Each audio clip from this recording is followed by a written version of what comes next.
Hi, I'm Frank Federico from the Institute for Healthcare Improvement. I'm an executive director here, and my focus is on patient safety and reliable design.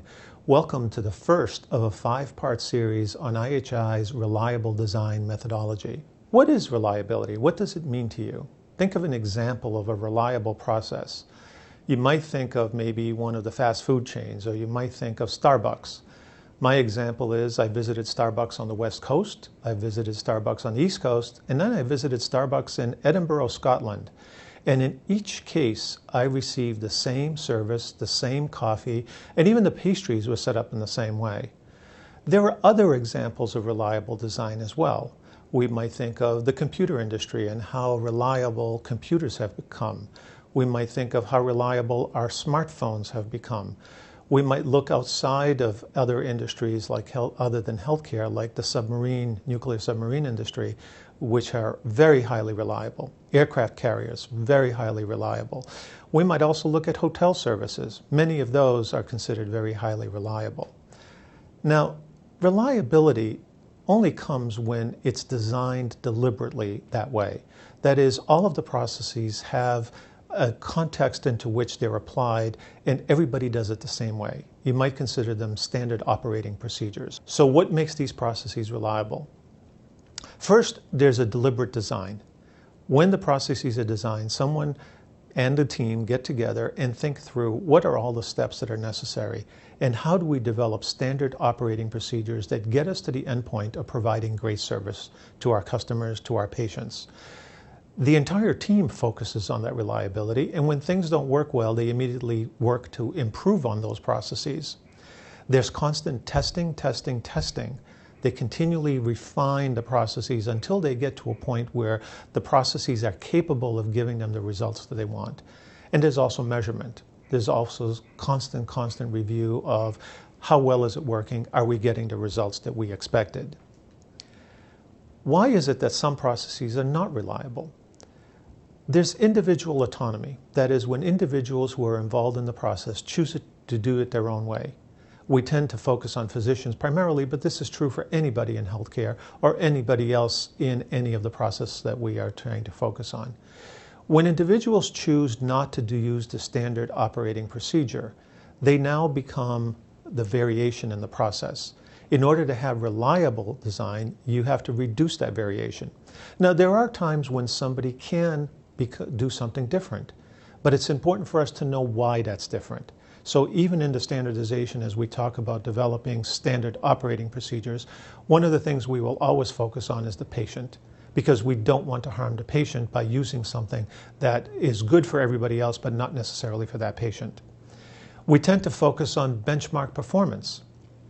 For the longest time, people who were on ventilators were at a certain rate of incidence of getting ventilator-associated pneumonia. When IHI developed the bundles, we then determined over time that many hospitals were able to go many months without ventilator-associated pneumonia. So the new benchmark was now 0. It was no longer the accepted rate of ventilator-associated pneumonia.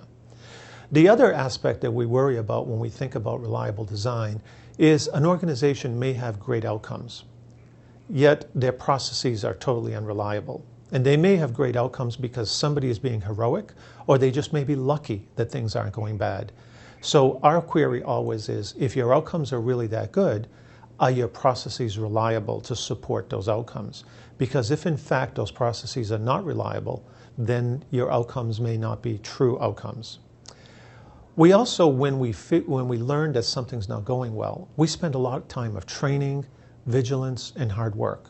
Now, we know training is important. We know that people are vigilant, but after a while, human factors tells you that people can only perform at a certain level, and then after that, their performance deteriorates. And we ask people to work harder. I think our healthcare people are working hard enough. Asking them to work even harder is an impossibility. So although training is important, by itself, training, vigilance, and hard work will not result in reliable processes. And ultimately, many will say, well, we have a policy, and why aren't people following the policy? Policies are important. Policies is what an organization stands for. It's the procedures that are necessary. Those are the things that have to be reliable in order to get the outcome that you want. What is the IHI Reliable Design Methodology? Well, first thing, we ask you to start small. Use a subset of the population or a segment. We've tried to solve the problems with trying to care for all patients and then realize that one process does not work the same way for all patients. We ask you to visualize the steps. Develop a high-level flow diagram so that you can see where the defects are and what you need to do to correct them. Identify those defects, and they may be existing in every box, but you have to identify which is the one that's critical for us to begin developing the reliable process. Think of a change concept, but think of things like simplification and standardization. Those are the key elements of improving reliability in any work that you do. You also have to develop a backup plan, because even in the best designed systems, sometimes the original process, the original standard operating procedure will fail, and will fail for some very good reasons. Having a backup plan ensures that the patient still gets the care that you expect the patient to get. Also, again, you have to test, test, test.